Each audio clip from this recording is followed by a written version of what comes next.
Shalom adik-adik siswa remaja, dan kita akan mendengarkan firman Tuhan. Mari kita menyatukan hati kita untuk boleh berdoa bersama-sama. Kita berdoa.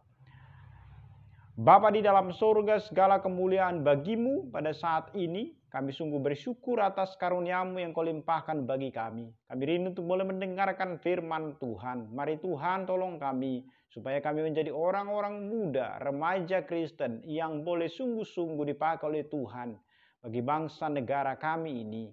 Dan di dalam kami mendengarkan firman-Mu, mari buka mata rohani kami, supaya kami sungguh-sungguh mengerti maksud Tuhan bagi kami secara khusus untuk bangsa kami ini. Dalam Kristus Yesus kami berdoa. Amin. Topik kita pada hari ini secara khusus di dalam memperingati HUT RI yang ke-75 adalah Aku Bangga Jadi Indonesia. Saudara, terlebih dahulu kita membaca firman Tuhan dari kitab Mazmur pasal yang ke-33 ayat 12. Mazmur 33 ayat 12, demikian firman Tuhan bagi kita. Berbahagialah bangsa yang Allahnya ialah Tuhan, suku bangsa yang dipilihnya menjadi miliknya sendiri. Berbahagialah bangsa yang Allahnya ialah Tuhan, suku bangsa yang dipilihnya menjadi miliknya sendiri. Saudara, merdeka bagi kita semua, salam merdeka bagi kita semua. Terpuji Tuhan kita yang sungguh-sungguh baik bagi kita. Apa yang kita banggakan menjadi orang Indonesia? Saudara, tanggal 17 Agustus 1945 adalah tanggal yang sungguh-sungguh kita peringati dan tidak akan mungkin dilupakan oleh siapapun yang menyatakan bahwa merah putih itu adalah bendera kebangsaannya. Karena apa? Karena di bulan Agustus ini adalah bulan yang sangat berarti bagi orang yang menyebut dirinya Indonesia. Karena pada bulan inilah kita semua memperingati bahwa ada berkat Tuhan diberikan bagi bangsa kita. Yaitu apa? Kemerdekaan. Dan satu pernyataan yang harus kita ingat adalah bahwa kalau Indonesia ada pada saat ini, tetap eksis sampai dengan hari ini, itu semua adalah karena karunia anugerah Tuhan bagi kita. Tuhanlah yang mendirikan bangsa Indonesia, dan Ia juga yang akan tetap menjaga bangsa kita ini dan memberkatinya. Nah, satu hal yang harus kita pahami adalah bahwa Indonesia, negara kita ini adalah karunia Tuhan yang diberikan Tuhan bagi kita. Kenapa disebutkan bahwa inilah karunia Tuhan? Karena di dalam penciptaan itu, ketika Allah menciptakan langit dan bumi, maka Indonesia adalah bagian daripada langit, bumi yang diciptakan Tuhan di dalam Kejadian pasal yang pertama, ayat yang pertama itu. Dan harus kita pahami juga setelah beranjak dari situ, maka kita melihat bahwa ada tanggung jawab yang diberikan oleh Tuhan bagi kita untuk apa? Memelihara alam ciptaan Tuhan ini. Karena itu mandat yang diberikan Tuhan bagi kita, maka kita harus bertanggung jawab atas ciptaan Tuhan ini. Dan kita harus melihat memang di dalam perjalanan sejarah bangsa kita menunjukkan bahwa Tuhan yang kita sembah itu memiliki peran yang sangat besar. Dan kalau kita melihat nanti adik-adik yang terkasih, sejarah daripada bangsa kita, bahwa bangsa ini didirikan oleh Tuhan melalui para pejuang-pejuang daripada bangsa ini. Kita melihat itu ada banyak hal yang dikerjakan oleh, dan pada masa itu orang-orang muda yang dipakai oleh Tuhan untuk memperjuangkan bangsa kita, sehingga akhirnya bangsa kita menjadi bangsa yang merdeka. Jadi banyak catatan sejarah sebenarnya yang mampu kita lihat dan mempertunjukkan bahwa Indonesia ini dibangun oleh orang-orang muda yang menyerahkan nyawanya untuk bangsa ini. Maka saudara, sebagai orang muda, sebaiknya dan alangkah baiknya kita belajar terhadap sejarah yang lalu itu, supaya kita memiliki kepekaan, memiliki hati untuk bangsa kita ini. Nah, bagaimana kondisi Indonesia saat ini? Berdasarkan data dari Dukcapil Kemendagri itu, pada pertanggal 30 Juni 2020 itu penduduk Indonesia 268.500.000 lebih penduduk Indonesia. Dan itu memperlihatkan kepada kita bahwa kita adalah negara yang begitu besar dengan penduduk yang sangat-sangat besar sekali.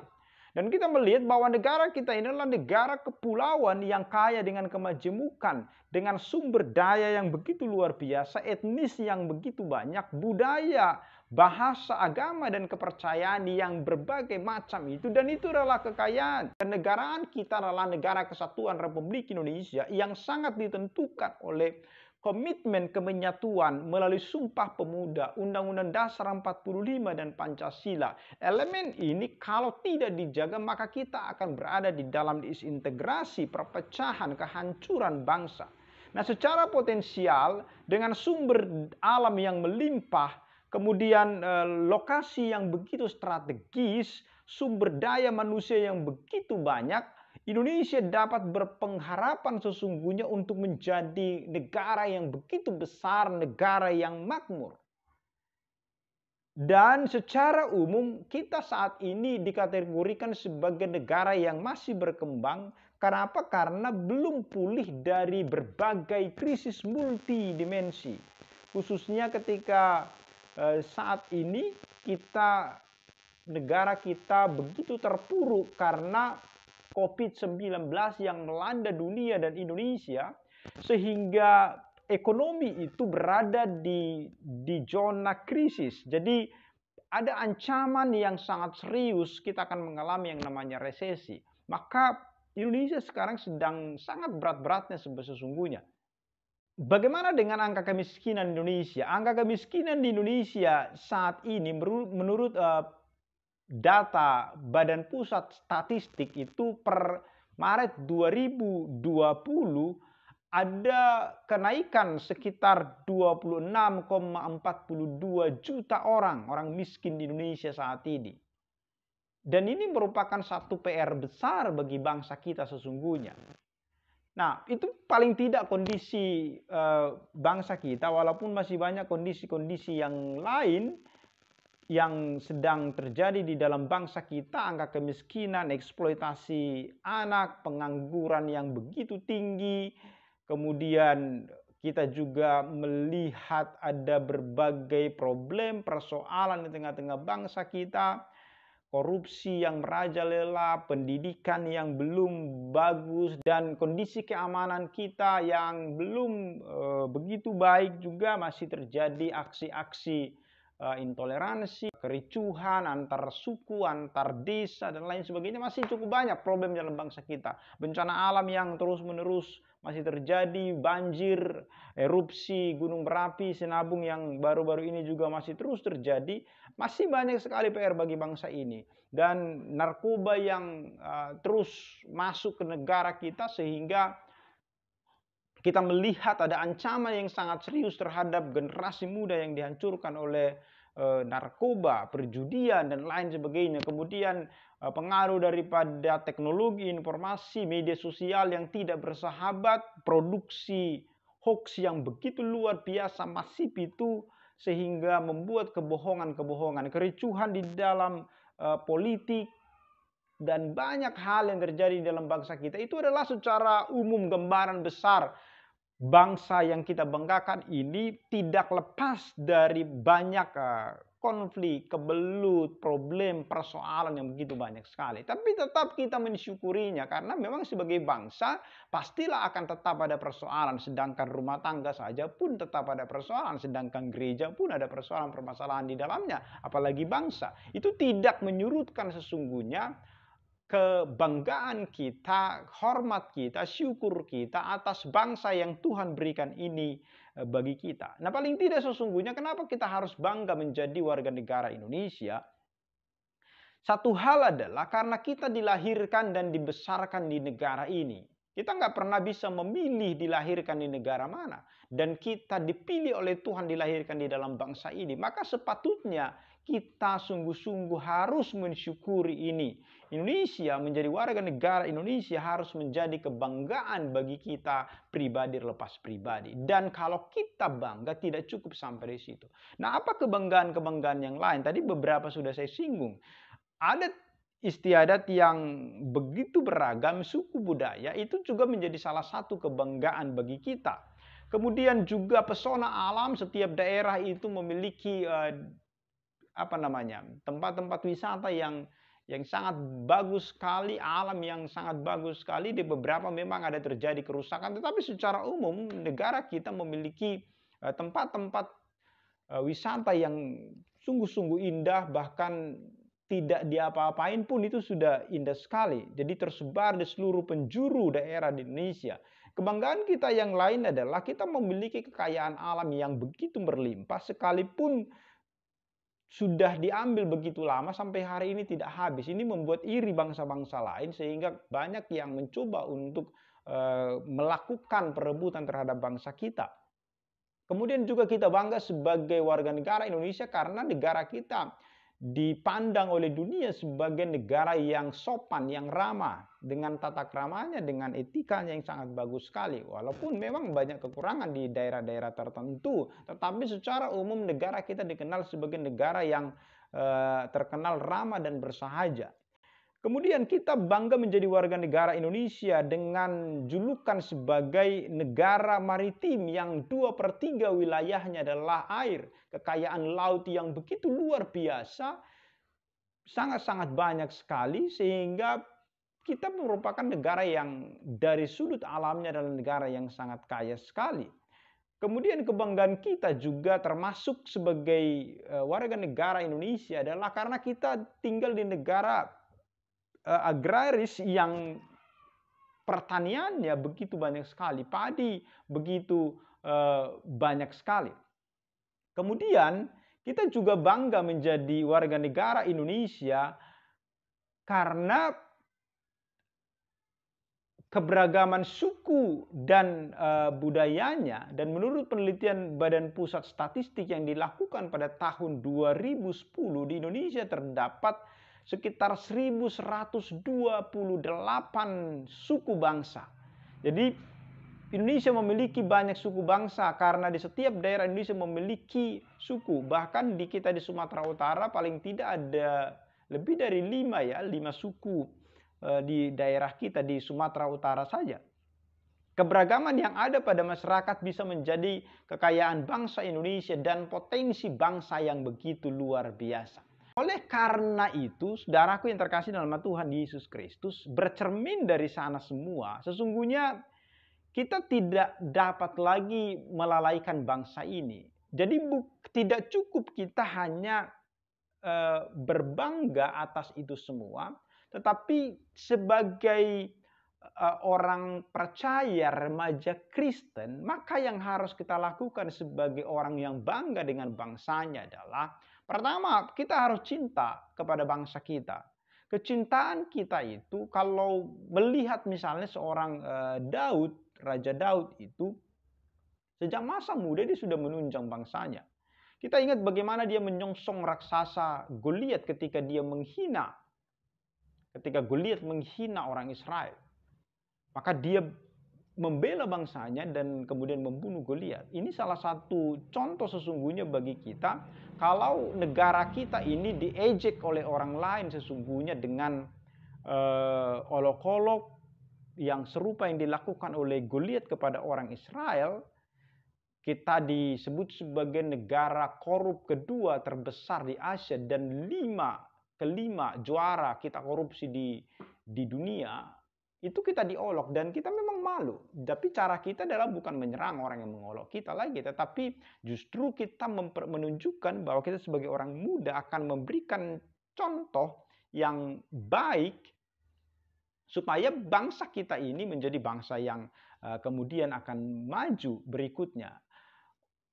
Hasil bumi kita banyak, tetapi kita adalah orang-orangnya banyak yang miskin. Ini sesuatu hal yang memalukan. Memang ini ejekan yang diberikan oleh bangsa lain kepada kita, tapi kita tidak perlu untuk malu akan hal itu, tetapi kita meningkatkan SDM kita sehingga kemudian kita akan mampu membangun bangsa kita ini. Jadi belajar dari Daud ketika dicemooh, dia justru menunjukkan kualitasnya. Maka kita pun seperti itu, kita menunjukkan kualitasnya. Kemudian menemukan dan mengerjakan bagian yang ditentukan Allah di dalam menunjang bangsa kita. Jadi sama seperti kita melihat Yosia bin Amon, raja yang diberkati Tuhan. Ketika 16 tahun dia mulai membersihkan bangsanya dari kecemaran dosa, dan di usia 20 tahun dia dipakai oleh Tuhan begitu luar biasa. Di dalam 2 Tawarik pasal yang ke-34 kita bisa membaca, masih muda sekali, tapi Tuhan memakai dia dan dia membersihkan bangsanya. Dia dipanggil 16 tahun dan di usia 20 tahun dia membersihkan bangsanya dari dosa.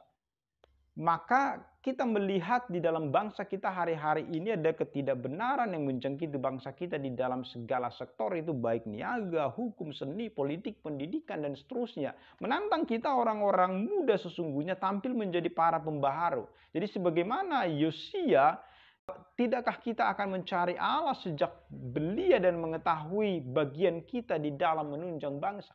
Kita perlu melakukan itu. Jadi tidak cukup hanya bangga saja, tetapi kita mengambil bagian, mempersiapkan diri, mencari Tuhan. Apa yang bisa kita lakukan bagi bangsa ini? Jadi segala bekal rohani, segala hikmat dan kapasitas yang diberikan Tuhan perlu kita corongkan untuk memajukan dan membersihkan bangsa dengan melakukan keadilan dan kebenaran. Itu harus kita mulai dari masa muda kita sekarang ini.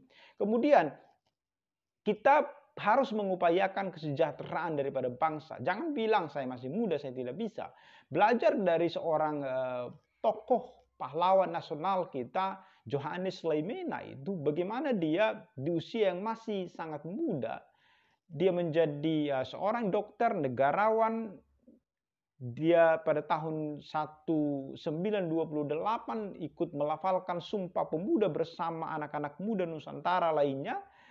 Dan pemikirannya dipengaruhi oleh Alkitab begitu luar biasa sehingga dia terus berjuang bagi bangsanya. Dan kita tahu bahwa Leimena di dalam masa mudanya dia belajar giat hingga menjadi seorang dokter, lalu menjadi negarawan yang cakap, dan waktu dia menduduki kursi Menteri Kesehatan, dia memikirkan kebijakan untuk membangun bangsa, sehingga yang dilakukan adalah supaya seluruh rakyat Indonesia pada waktu itu mendapatkan pelayanan kesehatan seluruhnya. Sehingga kalau kita lihat muncullah balai-balai kesehatan. Itu ide daripada Johannes Leimena yang kita kenal sekarang dengan puskesmas itu.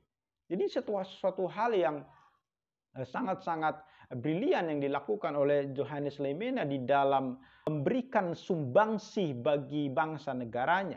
Jadi kita pun dapat dengan pertolongan Tuhan sesungguhnya kita bisa memberikan sumbangsih yang mulia sesuai dengan bidang yang kita sekarang sedang belajar. Kita yang masih SMP, SMA, kita kemudian fokus nanti setelah itu kita kuliah, kita menggeluti bidang kita sehingga kemudian kita bisa berdampak memberikan hal yang positif bagi bangsa kita. Jadi adik-adik harus berjuang untuk hal itu, memacu diri untuk memberikan yang terbaik. Kemudian rela berkorban bagi bangsa. Belajar misalnya kemudian dari tokoh nasional lain itu adalah Robert Walter Mangensidi. Dia pemimpin gerilya muda pada masa itu yang ditakuti Belanda. Dia begitu mencintai Tuhan dan Indonesia sampai kemudian di saat akhir di depan regu tembak di usia yang masih sangat muda itu 25 tahun.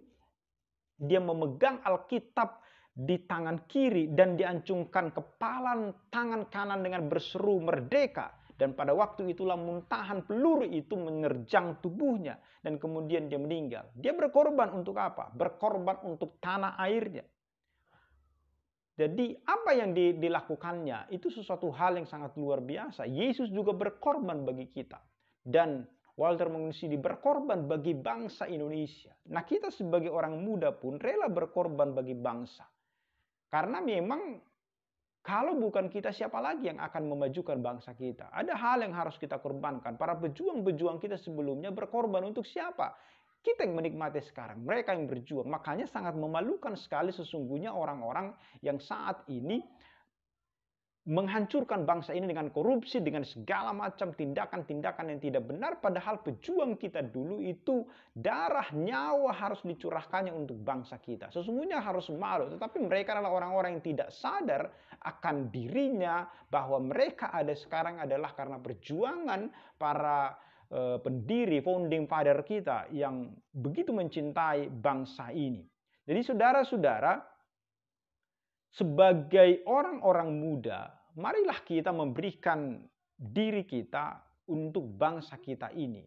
Apa peran yang bisa kita lakukan? Mulai dari hal-hal yang kecil, belajar dengan giat, belajar dengan rajin, pelajari banyak hal, membaca buku dan lain sebagainya. Kita lakukan itu bukan hanya untuk diri kita, tetapi ketika kita maju, maka bangsa kita juga akan menjadi bangsa yang maju.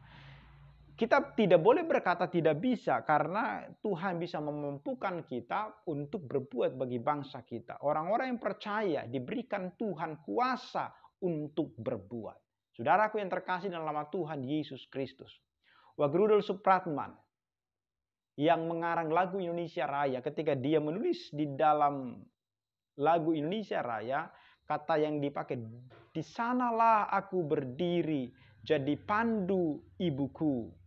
Dalam lagu kebangsaan tersebut sesungguhnya menggugah kita bahwa anak-anak Tuhan dipanggil oleh Tuhan untuk apa? Menjadi penjaga bangsa ini. Itu menunjukkan bahwa kita sebagai penjaga daripada bangsa kita. Kalau kita membaca nanti di dalam Yehezkiel pasal yang ketiga 17, Tuhan memanggil orang-orang muda untuk menjadi bangsa, memanggil kita untuk menjadi patriotnya, yaitu bangsa negara kita Indonesia. Dan kita sebagai anak-anak Tuhan dipanggil olehnya untuk berdiri bagi bangsa ini di hadapannya dan memohon berkat. Perkenanan Tuhan atas Indonesia. Kitalah penjaga-penjaga atas Indonesia. Hiduplah Indonesia Raya. Satu lagu yang sangat luar biasa ketika saya menyanyikan itu selalu terngiang-ngiang dan membuat saya semakin cinta, semakin bangga akan bangsa ini, semakin bersyukur kalau Tuhan memberkati bangsa kita, adalah Indonesia Pusaka atau Indonesia Tanah Air Beta ciptaan Ismail Marzuki. Lagu ini begitu luar biasa sehingga patut untuk kita merenungkan anugerah Tuhan yang begitu luar biasa yang diberikan bagi bangsa kita. Nanti kita boleh menyanyikan itu bersama-sama, tapi saya akan membacakan liriknya bagi kita hari ini. Indonesia Tanah Air Beta, Pusaka abadi nan jaya. Indonesia sejak dulu kala tetap dipuja-puja bangsa. Di sanalah tempat air beta, dibuai, dibesarkan bunda, tempat berlindung di hari tua, tempat akhir menutup mata. Sungguh indah tanah air beta, tiada bandingnya di dunia. Karya indah Tuhan Maha Kuasa bagi bangsa yang memujanya. Indonesia Ibu Pertiwi, kau kupuja, kau kukasihi, tenagaku bahkan pun jiwaku kepadamu rela kuberi. Apa yang kita lakukan bagi bangsa kita untuk saat ini? Mari berdoa untuk bangsa kita ini. Let's pray for our nation. Karena negara ini membutuhkan doa kita sekarang. Supaya negara kita menjadi negara yang maju. Berdoa untuk pemerintah kita supaya mampu memikirkan yang terbaik. Khususnya di masa COVID ini. Supaya baik kesehatan maupun ekonomi sama-sama diperjuangkan. Dan para pejuang kita saat ini, khususnya para tenaga kesehatan, mari kita berdoa untuk mereka supaya Tuhan memberikan hikmat melindungi mereka, dan kita semua juga Tuhan lindungi. Itu menjadi tugas kita saat ini, orang-orang muda yang hari ini boleh mendengarkan firman Tuhan. Banggalah sebagai warga negara Indonesia, banggalah dan cintailah bangsa kita. Biarlah nama Tuhan dipermuliakan di dalam seluruh kiprah kita, di dalam bangsa dan negara ini. Menjadi anak yang sungguh-sungguh takut akan Tuhan, rajin belajar, bekerja, memberi yang terbaik bagi Tuhan lewat seluruh kehidupan kita. Amin. Mari kita bersatu di dalam doa. Tuhan Yesus yang baik, dimuliakanlah Engkau di dalam seluruh kehidupan kami. Kami bersyukur lahir di tengah-tengah bangsa ini. Karena itu kami berdoa supaya pada waktunya nanti Tuhan memakai kami orang-orang muda saat ini menjadi orang-orang yang mengharumkan bangsa ini, menjadi patriot bagi bangsa ini. Tuhan, pakailah kami menjadi kemuliaan bagi nama Tuhan dan menjadi berkat bagi bangsa kami. Terima kasih Bapa, dimuliakanlah Engkau di dalam seluruh kehidupan kami. Dalam Kristus Yesus kami sungguh-sungguh berdoa dan bersyukur kepadamu. Amin. Shalom. Tuhan Yesus memberkati. Sampai ketemu di dalam ibadah selanjutnya.